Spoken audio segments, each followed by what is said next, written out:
22 veterans a day die by suicide in one active duty. When they got out of the military specifically, transitioning into the civilian world, they kind of lost themselves. There are three things that you lose when you actually put up the uniform. First thing you lose is that purpose. The second thing you end up losing is the camaraderie. The last thing is like sense of direction of our life anymore. It's just gone. We see pictures all the time of our lost, killed in action, but they're more than that. You know, they're brothers, sisters, somebody's best friend, and they did so much more in their community. But as a civilian, I didn't really know the horrendous number of people we lose to suicide, especially our warriors. So with my wonderful support of my husband and friends, we created Race to Race 22. You're there to get that race vehicle to the finish line. And so it's working together, making sure the car's running smoothly, and just being able to talk to each other. So we saw the difference we made in those few years and thought, okay, I can't stop. Anybody who goes into the fire and the battle helps whether their country or their community has a place with us. They need that support because they can't unsee what they see during their job. They put it away in a little box, but they don't deal with it. And that's what leads to, all the mental health issues we have because it's not dealt with. Mental health has to be addressed.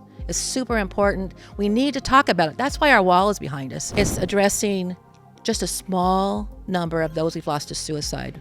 And that's mostly military there. But if we don't talk about it, things aren't going to change. The stigma involved about suicide is real. There are three things kind of that you lose when you actually put up the uniform, whether you're a military veteran or first responder, right? It's the first thing you lose is that purpose, right? Because like when you go into the military, they give you purpose. We were just talking about their baby face when they go in, right? So you don't even realize you're 18, 19 years old joining something, and then this is your life for like 4 years straight. And then you get out, it's like, oh, good luck, right?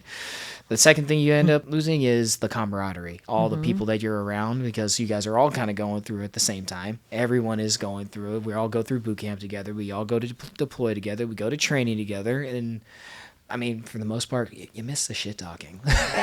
It's like one of the biggest things that you get to do. You like talk shit to each other. And it doesn't even matter where it's from. One dude could be from Louisiana. The other person's from California. They're going to be the best of friends, even though they have nothing in common when it came to their background. Just now they're in the service together and they'll be hanging out all the time. I think one of the groups of us was, one guy was from Tennessee, the other guy, me, from California, and then the other one was from Guinea, Africa. Why not? We're all just hanging out. Yeah, because that makes sense. And then the last thing is like, it is the sense of direction of our life anymore. It's just gone. Like purpose, you can have a purpose. A purpose can be over, but direction, having where you're supposed to point. When you get out, all of a sudden everything is open to you. All that stuff is flooding in. You're like, what the hell am I supposed to do? And where am I supposed to go? It's overwhelming. Yeah. And you're supposed to just do it basically by yourself. And there are organizations like yours that allow people to kind of go through. And welcome back to Vegas Veteran Voices. I am your host, Ronnie Long, and I am sitting here with Debbie Burgos. Debbie Burgos. Where are we right now? We're in the Social Dirt Cantina, which is our private home, as part of our Race to Race 22 Foundation. Race to Race 22 Foundation. Now, what is the Race to Race? So Race to Race 22 is a nonprofit. We created it in 2016. But we saw the difference we made in those few years and thought, okay, I can't stop. We still have to keep our purpose going. So with my wonderful support of my husband and friends, we created Race to Race 22. And the name came about just doing research. We went through the VA.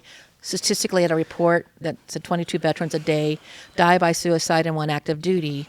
And that's kind of the number that's been out there for several years. So that just kind of thought, we need to do this. As a civilian, I come from a military family, but as a civilian, I didn't really know the horrendous number of people we lose to suicide, especially our warriors. So it came from that. We're from a racing background. We did off-road racing.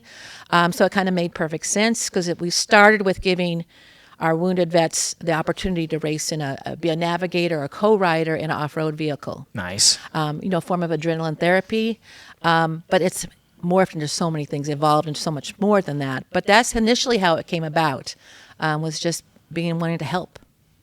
You say you came from a military background, so you're a civilian yourself. You haven't been. What was the thing that actually initiated it? Like, was there an incident or something that made you like, I want to do the Race to Erase? It was just seeing the difference in helping others, organizations, the impact we made on the lives of so many, just by giving them the opportunity to experience something they've never done before. And then also creating a new support system, because we've heard through conversation that a lot of them, when they got out of the military specifically, transitioning into the civilian world, they kind of lost themselves. They lost their purpose. You know, they didn't know what to do. And unfortunately, you know, our military doesn't provide, or at least back then, a lot of support when you get out. You know, here's your DD-214, and here you go, have a good time. So we just thought that when we gave them opportunity to race off-road, but more importantly, it wasn't even the racing, it was being part of that team. You know, you're there for a common mission. So you're there to get that race vehicle to the finish line. And so it's working together, making sure the car's running smoothly, and just being able to talk to each other. So that was really what we saw, the new support system, because in many cases we saw that it sparked an interest in them. They thought, wow, I really enjoy this. And they moved forward and reached out to teams, volunteered for those teams, and became part of that team. So there they are, a new team, a new squad, a new unit that they could go forward with. And that's where we saw the difference. And we thought, okay, we have to keep this going. And it gave me a purpose, and my husband, you know, a joy. Serving others, serving the community has always been big to me, but this was a whole new level, and it's my joy and my purpose. I love it. All right. Did the cantina come first, or did Race to a Race? No, Race to a Race came first. It came first. Our shop was really a shop that my husband and friends built to house all the vehicles that you see here, and other fun things. You're like, we need alcohol. And exactly. Well, the funny thing is, I really don't even drink, but it's a place to have fun. But what happened is, my husband's part of an off-road team that they race in Mexico, Baja, all the time. And down there, they saw a few shops that had cantinas in them. So they kept saying, we need to build a cantina in the shop. I thought, oh my gosh, you guys, come on. We just trying to pay the bills to pay this.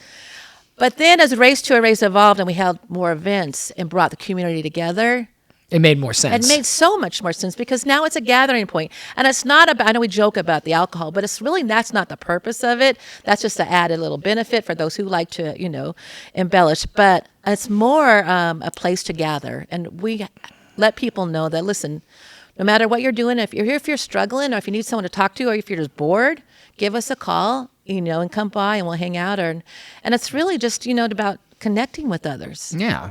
How do people like it when they come here? Is it what they expect? Oh, yeah. No, it's actually more, because they don't realize, you know, when you say, oh, you built this cantina shop, they think it's just going to be a bar top and, you know, or maybe a table and some alcohol or whatever. And then they come into the shop and they think, this is really a cantina. And it was built with love, and actually from active duty at Nellis Air Force helped with it, veterans, law enforcement, and some very good friends that just all came together and built it for this purpose of, you know, getting together, getting people together. People together. Awesome. And you guys have events all the time, or you guys attend events? We do both. So we've hosted so many events. We just recently had our toy drive for children in hospice, One Care Hospice.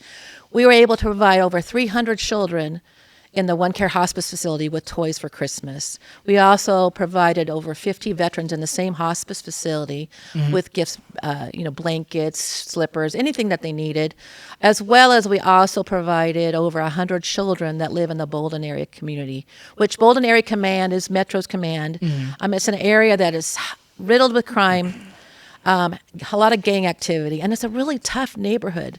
So in some instances, these kids, the only toy they got was what we provided. So we went out with the Bolden police on Christmas morning.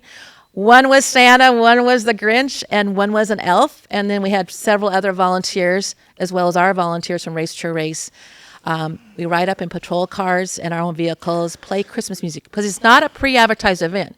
So they don't know we're coming. You guys are just surprising them with sirens and Christmas bells. Sirens and Christmas bells. And you can see the family slowly come out and looking, you know, and checking it out. And then they gather, and this was our largest crowd ever that showed up. And we were able to provide every child with at least 2 or 3 children, and the families with gift certificates, blankets, different things just to help through the holidays. You know, we call Share the Joy, because not only are we sharing joy with them, but it's giving us joy. Because I can tell you some of the best Christmases, besides, you know, with our family, of course, is seeing these families, because you see pure appreciation. Yeah. You know, it's not, you know, some child that's saying, I want.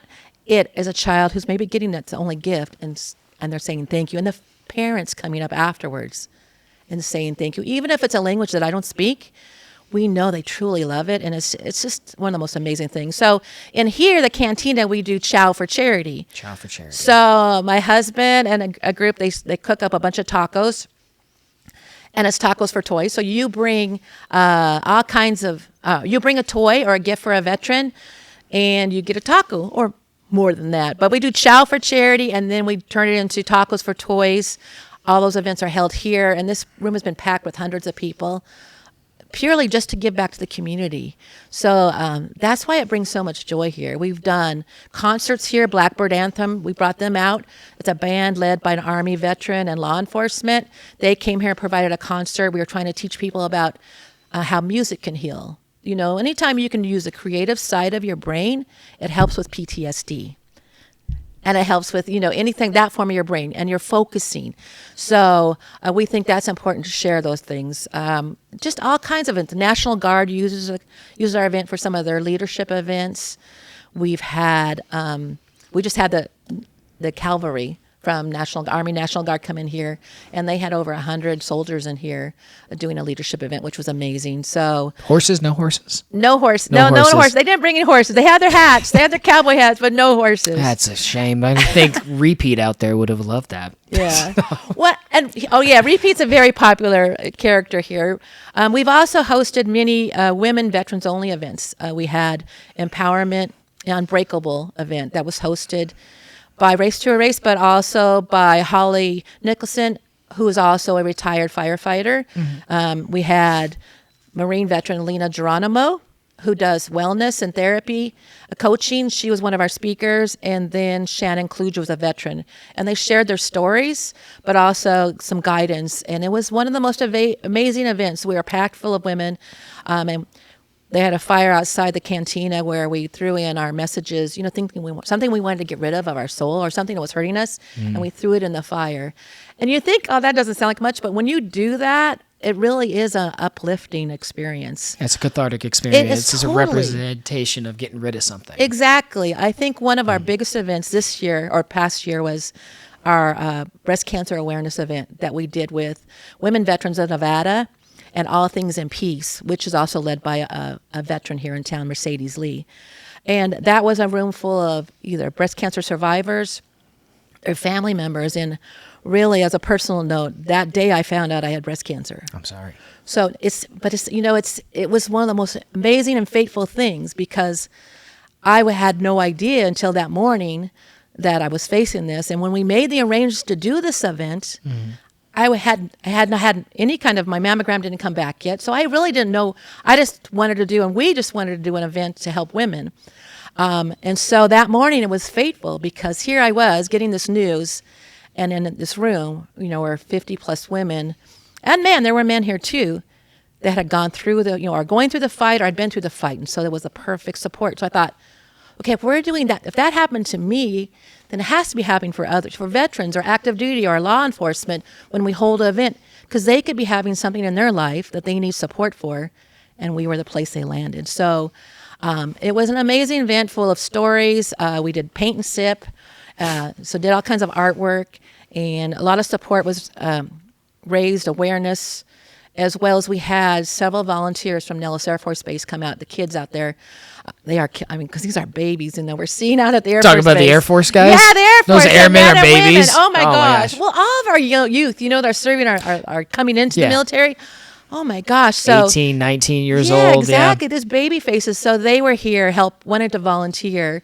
But it also helped them, because they were all here from out of town, and they're living out in the barracks out at the base, or I don't know if really barracks, but I know it's basically a Hilton. Exactly, it's Air Force, So they came here, but it also again provided them a new place to come. So now they participate in our activities. So every time we host an event, and we usually partner with somebody or multiple organizations, because that's important. Yeah, collaboration is so important. And that's how we make a true difference. That's good. Now, it's not just military veterans, right? I was going over there, and there's a lot of people that we lose from our first responders community. This is welcome to all people. Warriors, anybody who goes into the fire, in the battle, helps whether their country or their community has a place with us, and their families, because they need that support. I mean, our law enforcement especially, they're facing so much these days that it's just important that we let them know, hey, we see you, we got you. And here's a safe place to, just relax or whatever you want to do. We've hosted just different units from the Metropolitan Police Department here just for dinner before they do their shift, just so they have a safe space, they can hang out, we talk, and just to let them know we thank you, we appreciate you. It's important. The same with our firefighters. I know I showed you at least 4 memorial posters we have from Henderson Fire Department. We've lost a father and son, and then we lost Cleet Dadian in 2022 to suicide. Their numbers it's just a heavy number that we have to make a difference. So we need to show them that we see you, we appreciate what you do. I'm not saying we always agree with everything. You know, that's with any employment, any job, there's the bad and the good, but we want them to know we appreciate what they do, because they can't unsee what they see during their job. They can't, unfeel that. They put it away in a little box, but they don't deal with it. And that's what leads to, all the mental health issues we have, because it's not dealt with. Leadership doesn't talk about it, doesn't give them a safe space. That's changing. I got to say, our new sheriff has made a difference in that realm, and the same with the fire departments. I think they're finally learning that mental health has to be addressed. It's super important. We need to talk about it. That's why our wall is behind us. That wall, our gone but not forgotten, never forgotten, is important because it's addressing just a small number of those we've lost to suicide. And that's mostly military there. But if we don't talk about it, things aren't going to change. The stigma involved about suicide is real. And these young people, and all different ages actually, their deaths not always are talked about or, put on some memorial wall because of how they died. But they need to be talked about. I think I shared with you earlier that we've had times when we've displayed our wall, and someone comes up to it and, looks at the photos, and I could tell that maybe they're struggling with it or they have something to say. So we'll have a conversation, and they'll bring up, I lost my best friend, or, I'm struggling. And that's what it's about. Because I don't think that conversation would have happened if we hadn't showed the poster, showed the wall or talked about it. So then we were able to provide them resources, because there's so many amazing resources here in Las Vegas as well as nationally. But getting that information to the people who need it is where we fail as a country, as a community. So that's what's important, and that's why we do Race to Erase. Not only we provide these unbelievable experiences, but we provide the information about the different resources, organizations. I mean, there's so many here in Las Team Red, White, and Blue. Trails is an amazing new organization that's around the corner with horses. It's created by veterans. Merging Vets and Players, another national organization, but they have a local chapter. Forgotten Not Gone, they do bicycling. And that's just to name a few, but provide different avenues for people to get out of their house and enjoy, a new network, a new support system. Nice.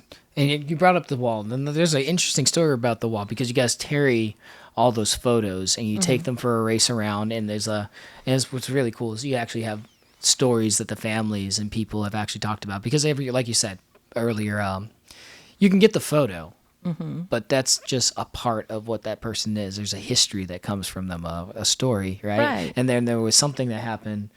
I was reading up about it. I guess the truck didn't start, and then instead they just decided to walk with those photos to carry them on. Yeah. They had actually, it was a quad team.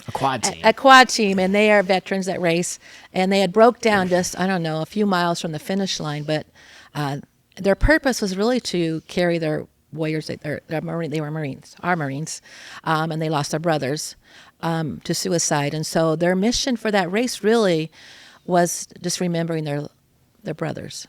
So they, instead of, they couldn't get the quad to operate mechanically, so they pushed it to the finish line carrying their brothers, because that was what their mission was. They wanted their brothers to get to the finish line because they didn't make it here when they made it home.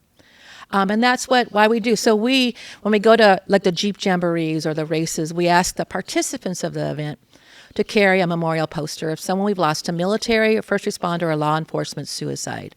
And on the back of that poster is information the family or someone they serve with gave us. And it provides, more, like you said, a picture. We see pictures all the time of our lost, our fallen, or those who are KIA, killed in action. But they're more than that. They're brothers, sisters. They're somebody's best friend. And they did so much more in their community, So we learn about them so people can really understand the loss, the incredible loss, not only for that family, but for our communities. And it's important. And I can tell you, it means the most to the families left behind. Because they're also fearful that no one wants to talk about their loved one. No one wants to talk about, the suicide. So here we are. We're having perfect strangers, people they've never met before, carry their loved one, and then let them know, hey, we got you. We're remembering your loved one. And it turns into this amazing feeling because then once we post it on social media and I tag the family and friends who provided that photo to us and information, well, then the family thanks the racer or the off-roader, thank you for carrying, shares what it meant to them. Well, then we hear back from that participant, oh my gosh, I didn't realize what it meant to the family. So it makes them feel good, like they did something, which they did.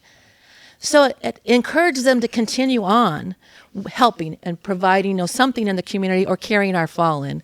So it really is just this whole full circle moment that we never, ever thought would happen just by carrying their first stages. Just, hey, will you carry this photograph for us? Has turned into this movement that is amazing. And I think one of my most favorite things to do. Is one most favorite thing to do. Have you raced yourself carrying anyone? Well, I have neck injuries, so it's been a long time racing with more support. But we do carry them like our pit crews, often. That's not just the racers. A lot of time the pit crews carry them. We were been in parades, so we all carry the fallen. One of our very first warriors, we carried Sophie Champeau, Army veteran. And I carried her photograph in one of the very first parades and became very good friends with her mom, Susie. And she shared with me all the stories about Sophie. And I felt like I knew Sophie at the end of it, like she was part of our family because I knew so much and I kind of felt her presence. And it just meant the world to Susie and her brother and so many others that it's just, I got that feeling, okay, I know we're in the right direction. I know even if we just did that, if that's the only thing we did, it's huge because it's helping those people who have lost someone to suicide as well as the brothers and sisters they served with. It's also telling, hey, listen, this is not the way to go. We don't want to put you on our wall. We don't want to carry. The perfect world would be not have to carry anybody, right? Mm-hmm. But unfortunately, it is reality. So hopefully we can also, by telling the stories and how it impacted so many people detrimentally, that it's not the way out. There's other ways out. There's other ways to solve what you're feeling. We can provide those resources. So it's just been impactful in so many ways. All right. And with that, we're going to go ahead and take a break. So this segment is supported by Spec Ops Water. So Spec Ops Water is built by the movers and shakers of the industry. It's military, first responders, police, and every single can, 25 cents, is donated to first responders and veteran nonprofits that are vetted and about the cause. So thank you again to Spec Ops Water. We really appreciate you. Cheers. Cheers. So imagine being in so much pain, feeling so much hopelessness that you just want to not exist. I just can't imagine that. So that's what, we're trying to say. There is hope. So for anybody, call people, I just get so angry when people say they're cowards or, they're just... It's more complicated than that. It is so much more complicated than that. And that's why I'm thinking, give people grace. Mm-hmm. We each give each other... As humans, we need to give each other grace, No one knows what each person's struggling with and what their battle is, right? So I think it's just it's so important. And welcome back. All right. You guys were just talking about a fish tank incident. What's that about? So we in Las Vegas, we heard of he was a Vietnam veteran living in an apartment, and he had an apartment fire, and he lost everything. Well, he had insurance, your homeowner's insurance or apartment renter insurance covers, your furniture and that kind of thing. Yeah. But his joy, so his purpose, his mission was to feed his fish. didn't have any family really left here in Las Vegas, and wasn't really in touch with them. And so that's what he got up to do. That's what made him get up every morning, was to feed his fish, enjoy them. Well, insurance wouldn't cover that cost. So someone in the VA reached out to us and asked, hey, can you guys help out?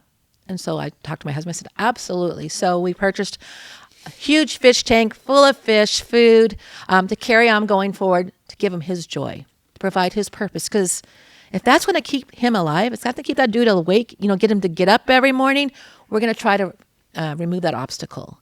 And so little things like that, or it seems like little, means the world to that gentleman. So we fulfill those things when we can. We had another veteran, a female veteran, wounded here in Las Vegas. She was living in subsidized housing, and she was very isolated. She liked to ride bikes, but she only wanted to go in her neighborhood.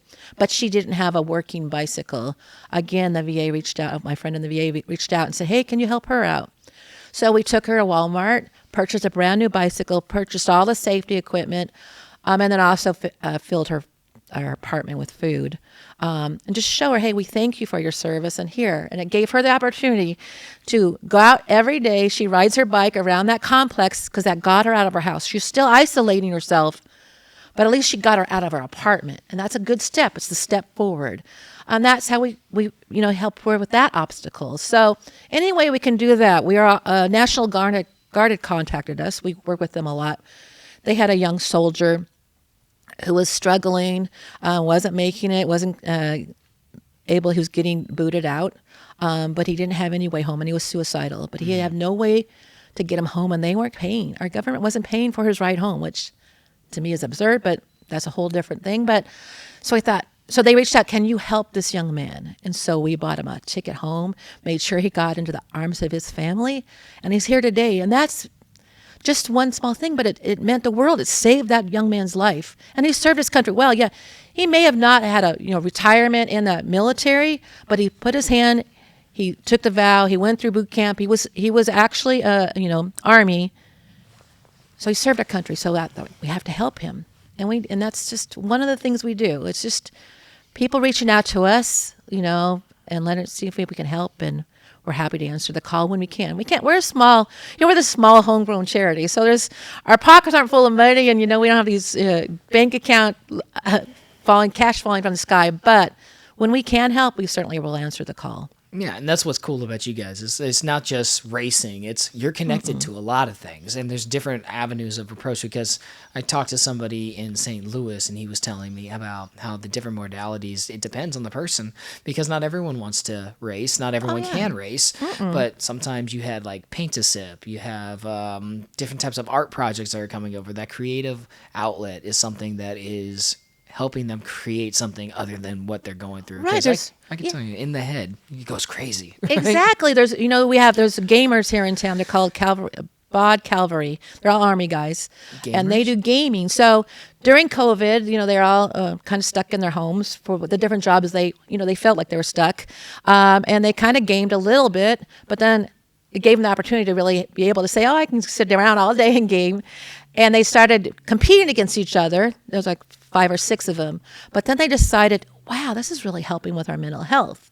So they started an organization here in Las Vegas called, I think it's Dad Bod Calvary. Dad Bod Calvary. Dad Bod Calvary. We were talking about Dad Bods recently. See, well, look at now you have a whole Calvary. But what they do is they provide opportunity. If a soldier or a veteran can't afford a gaming unit but wants to try it, they will help you with purchasing or give it to you, provide you, a system, a gaming system. We worked with them also to help.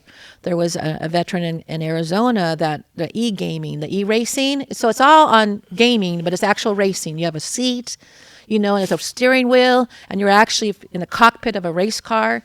And so we were able to provide him with a license to race for a whole season. Because like in real racing, you have to, have a license in a lot of the street race, not street, but NASCAR, those kind of things. Well, in e-gaming, you had to have a license to participate.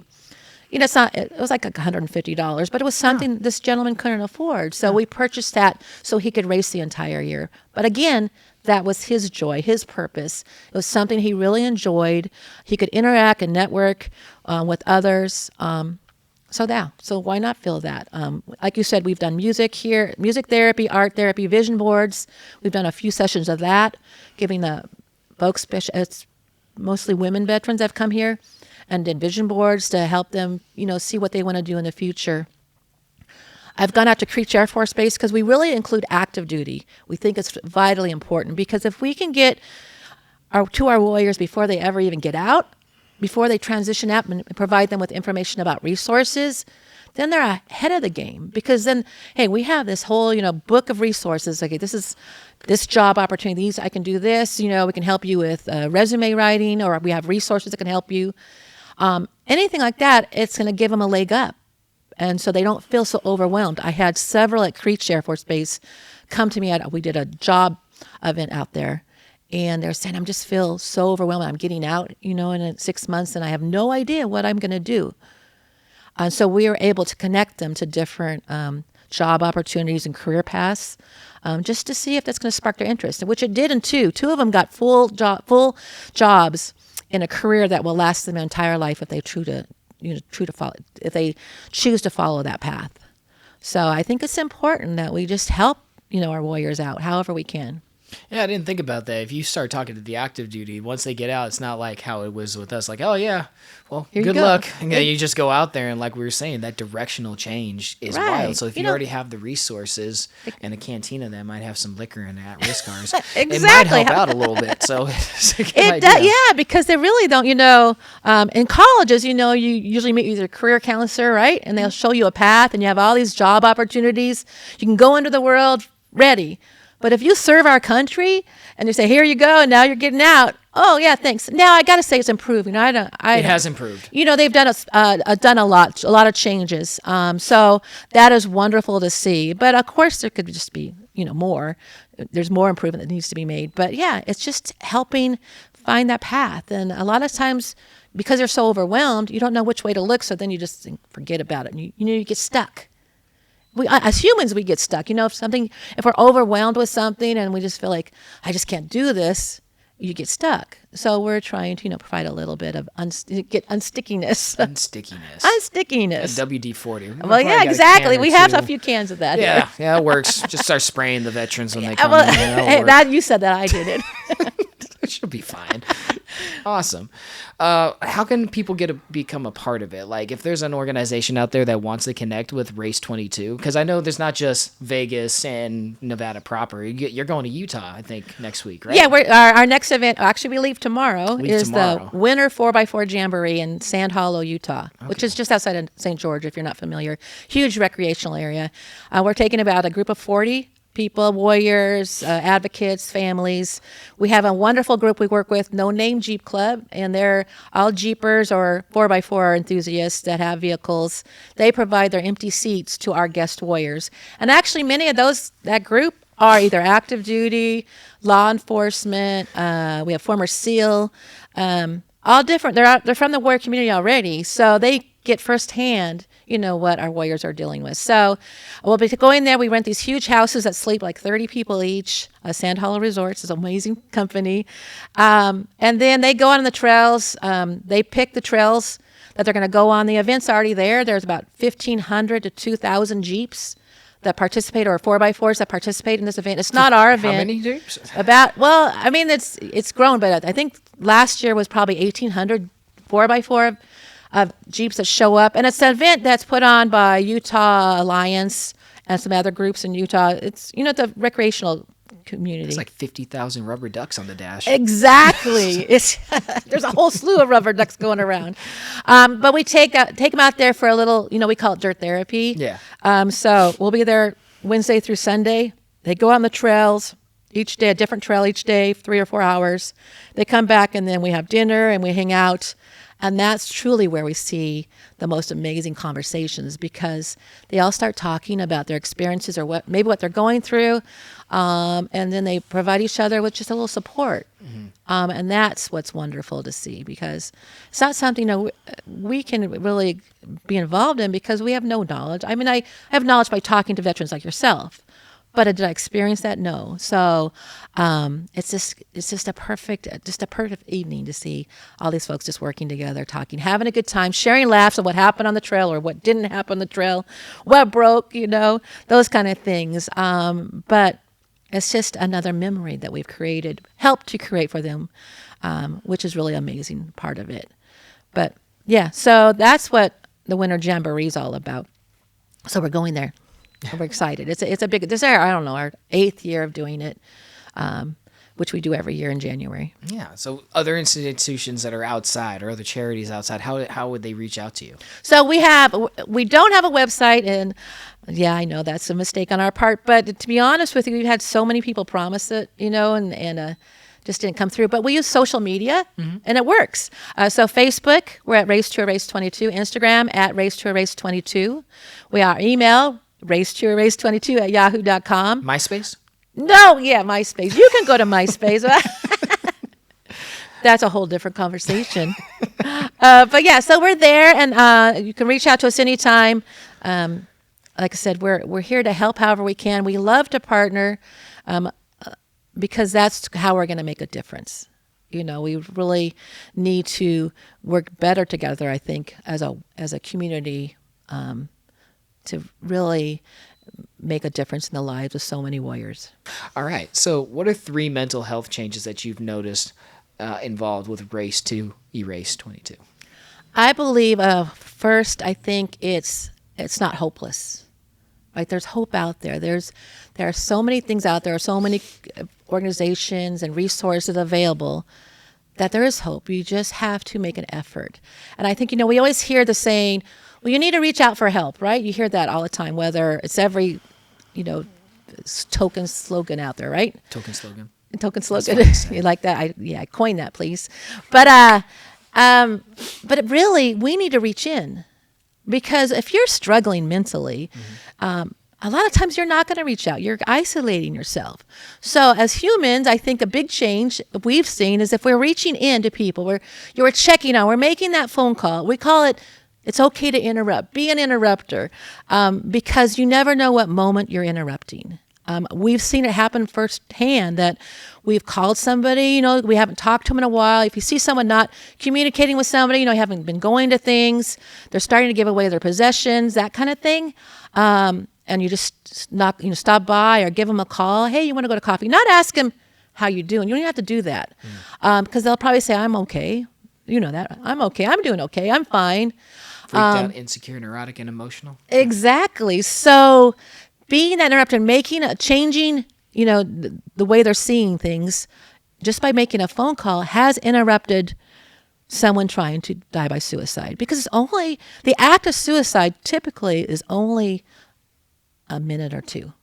From the moment they're thinking, okay, I'm going to end my life, taking that gun or whatever they're going to use, taking those. So if you're making that call or knocking on that door, you could interrupt that act and thereby saving a life. And then, helping them with resources. So that change, getting people to interact, reach out, reach into people. We need to do a better job of reaching in. And I think third is more is just getting the resources out to people who need it. We can advertise resources or talk about all these resources, but if you're not actually engaging in the community where it's needed, getting those resources into the hands of people who actually need it, what good is it? It's a cost, you're wasting trees. So I think it's really making that change. And we've seen it, providing a lot of information about different events out there. Team Red, White, and Blue, for instance, they do all kinds of hiking activities locally, just getting out. And so a lot of people haven't heard about them. So we always share their information in our booth and say, hey, you need to join them. It's free to join. There's no cost involved. So I think doing a better job of that is super important and can make a huge difference. All right. And with that, is there anything that you think we need to add? Anything you want to say to everybody? Anything you want to pass out? I want to just say a thank you if I can, because we really appreciate all the volunteers, because it's all volunteer run. No one's getting paid a salary no one's making any money off of this. They get branded like in Yellowstone? Yeah, we don't get, no, well, there might be a brand or two, but shh. That's a secret. That's a secret. That's a secret. We're going to do this afterwards. Yeah. Well, we didn't tell you about that part. That's okay. That's what the cantina's for. Exactly. But yeah, no, it's just thanking the incredible volunteers that we have in Las Vegas as well as across the country. I got to say, we recently were approached by Women Veterans Nevada. There is a young female veteran in Las Vegas about to give birth. She has no family here, and she's struggling, with getting all the things you need as a new mother. So they contacted us. We put the word out as well as they did, just through social media, and with minutes. We had hundreds of diapers, wipes, everything this young lady would need, and Women and Veterans Nevada delivered it. Most of the stuff we got was from a veteran living in the Philippines. He had it all shipped through Amazon to our home. He's a gentleman, Mike Newton. I'm going to give him a shout out, EOD warrior.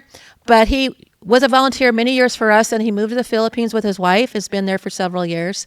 Is coming back to Las Vegas, but he saw our post. Social media can be used for good, and saw it, and said, he texted me, said, Debbie, I'm sending you some stuff. And within a couple of days, we had hundreds of diapers, baby wipes, clothes, and this was from the Philippines. So, it's just, I got to thank everybody who stepped up and helped us, because I think all too often, we can't remember all their names or say all their names or have the time, and all the companies that have helped us build the adaptive quad for Adam, Poppin House. Such a cool last name. Poppin House. He's a cool guy. But yeah, just all these people, it's from the community. Like, just even those people carrying our posters. Some people think it's not a big deal, but I can tell you it means the world to the people left behind, the families left behind. So I just want to say thank you to them. Thank you so much, because you did make a difference. So any kind act you do, it doesn't have to be this big, huge, gigantic effort. Just being kind to each other, reaching into people, can save a life. Awesome. Well, thank you so much for sitting down with us. No, I appreciate you for giving us, this opportunity. Yeah. It's important. All right. And with that, guys, I hope you enjoyed. Cut. I guess if you say cut, I don't know. Spec Ops water. Spec Ops. Hydration is the mission.